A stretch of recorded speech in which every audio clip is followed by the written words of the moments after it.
হরে কৃষ্ণ বন্ধুরা, তোমরা সবাই কেমন আছো? আশা করছি সবাই খুব ভালো আছো। আমরাও খুব ভালো আছি। তো আমরা এখন চলে এসেছি জগন্নাথ দেবের মন্দিরে ধ্বজাবাঁধা দেখতে। তো দেখো, চন্দন যাত্রার জন্যে কিন্তু দেখো ভগবানকে শৃঙ্গার করে এখান থেকে নিয়ে যাওয়া হচ্ছে। তারপর কিন্তু 6টা নাগাদ নৌকা বিলাস হবে। আমরা কিন্তু নৌকা বিলাস দেখতে পাইনি, কিন্তু আজকে আমরা হয়তো যাওয়া হতো নৌকা বিলাস দেখার জন্যে, কিন্তু আজকে আমাদের 10টার দিকে ট্রেন আছে, 10:55-তে ট্রেন আছে। এখান থেকে আমরা যাব মেছেদা অবধি, তারপর শ্যামসুন্দর প্রভুর ওখানে যাব। তো দেখো, এখান থেকে সাজিয়ে গুছিয়ে ভগবানকে নিয়ে চললো। তো সেটাই একটু দর্শন করলাম। আর আমরা কিন্তু এখানে ধ্বজাবাঁধা দেখেছিলাম কয়দিনই, কিন্তু ভিডিও বানানো হয়নি। তো ওটাই আজকে এসেছি, এখানে ধ্বজাবাঁধা দেখবো। আজকে আর কোথাও যাব না। তারপর কিন্তু মন্দিরে প্রসাদ পেয়ে আমরা কিন্তু 7টা নাগাদ ট্রেন চলে যাব স্টেশনে, কারণ ওখান থেকে স্টেশনে এখান থেকে যেতে অনেকটা টাইমও লাগবে। তারপর ট্রেনের ব্যাপারে একটু টাইমের আগে যাওয়াটাই বেটার মনে হয়। তো চলো, ভিডিওটা কন্টিনিউ দেখতে থাকো। আশা করছি তোমাদের ভিডিওটা দেখতে ভালো লাগবে। এইখানে কি সুন্দর বোঝা যাচ্ছে, দেখো।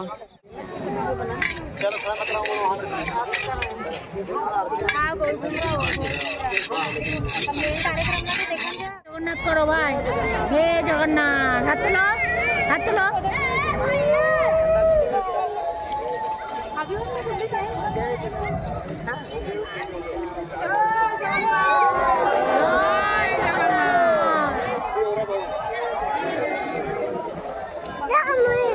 ওইদিকে দেখো, হে জগন্নাথ করো, ওইদিকে হে জগন্নাথ করো।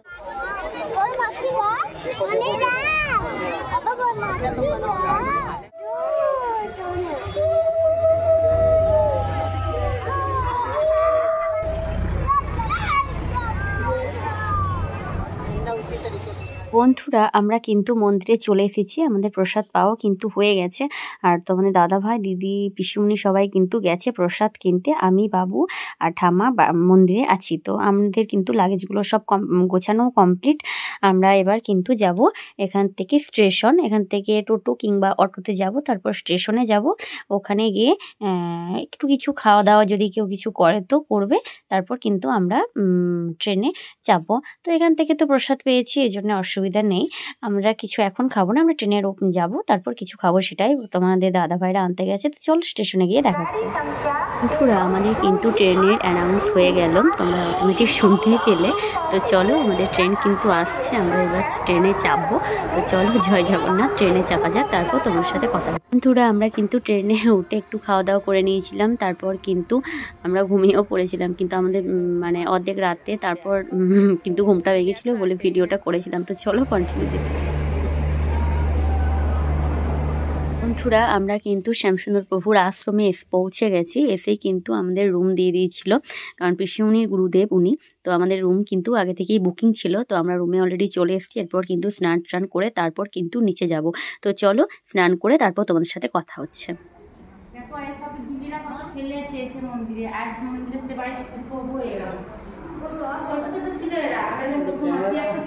বন্ধুরা, আমরা কিন্তু স্নান টান করে পুরোপুরি রেডি হয়ে গেছি। এবার কিন্তু আজকে তো একাদশী ব্রত, তাই ভাগবত পাঠ হবে। তো চলো, ভিডিওটা দেখতে থাকো। হরে কৃষ্ণ বন্ধুরা, তো আমরা পুরী থেকে পুরোপুরি একদম মেছেদাতে নামলাম। এখানে এসছি তমলুক। তোমরা অনেকেই জানো শ্যামসুন্দর দাস মহারাজ আমার পিসিমণির গুরুদেব। তো উনি কিন্তু ভাগবত পাঠ করেন। তোমরা ইউটিউবে সার্চ করলে কিন্তু পেয়ে যাবে। তো ওনারই মন্দিরে আমরা এসেছি। তো দেখো, ভিতরে কিন্তু ক্যামেরাটা অ্যালাউ নেই, ভগবানকে দেখানো যাচ্ছে না। তো দেখো, বাইরের পরিবেশটা খুব শান্ত শিষ্ট। তো আমাদের একটু ক্লান্ত আছে। তো আমাদের পিসিমণি গুরুদেব হচ্ছেন। তো ওটাই আমরা একটু করছি। তো ভিডিওটা কন্টিনিউ দেখতে থাকো, আশা করছি ভালো লাগবে। একটু পর আমাদের প্রভুজির ভাগবত পাঠ করবেন, যদি অ্যালাউ থাকে নিশ্চয়ই তোমাদের সাথেও শেয়ার করব। তো কমপ্লিট, চলো দেখতে থাকো। এটা চন্দন গাছ।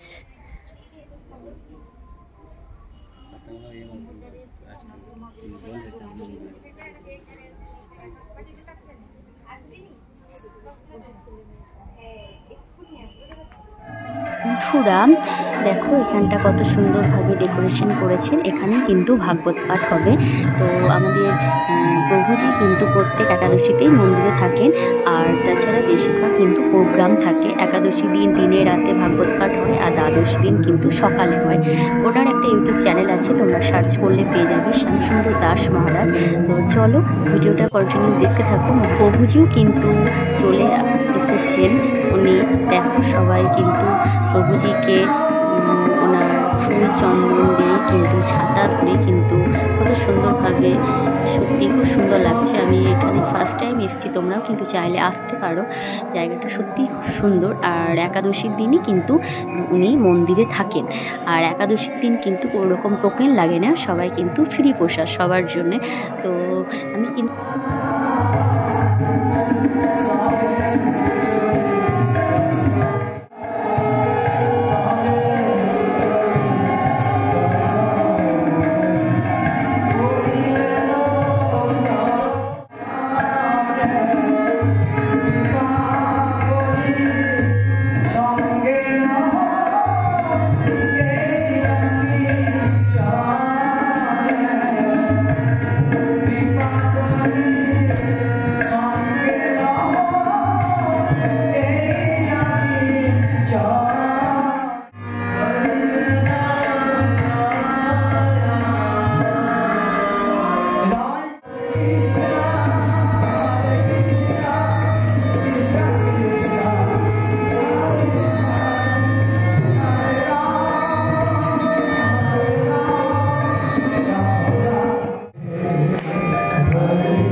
সেটা হচ্ছে এই একাদশী তিথি।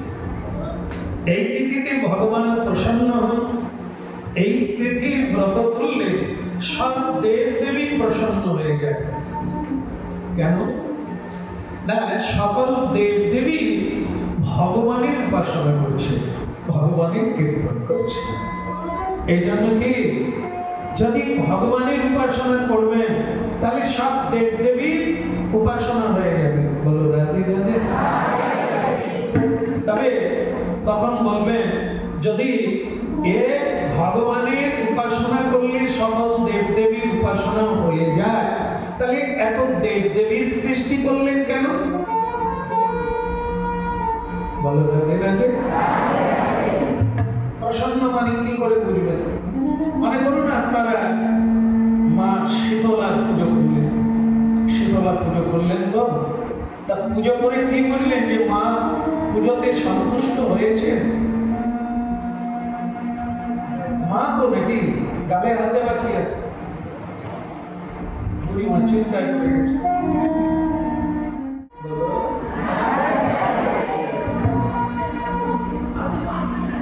এটা খারাপ লাগছে আপনার, আমারও শুনে খারাপ লাগে।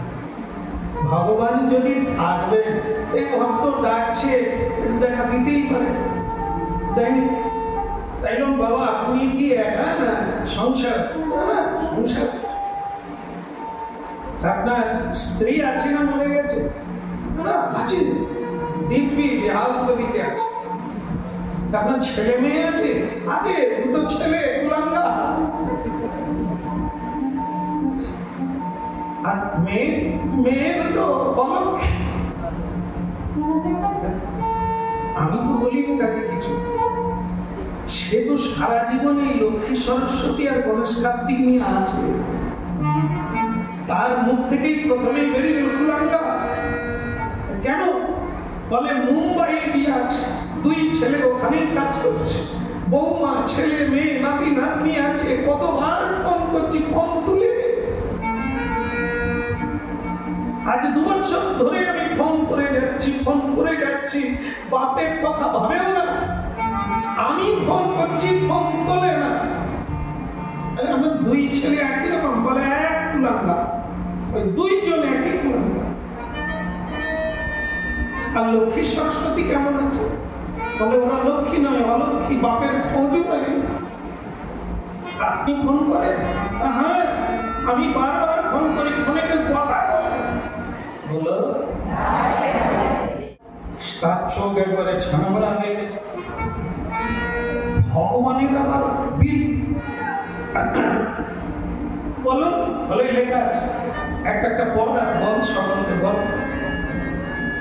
তুই আগে আমারটা চুকিয়ে দিবি, আর সঙ্গে সঙ্গে তোর আমি চুকিয়ে দেব।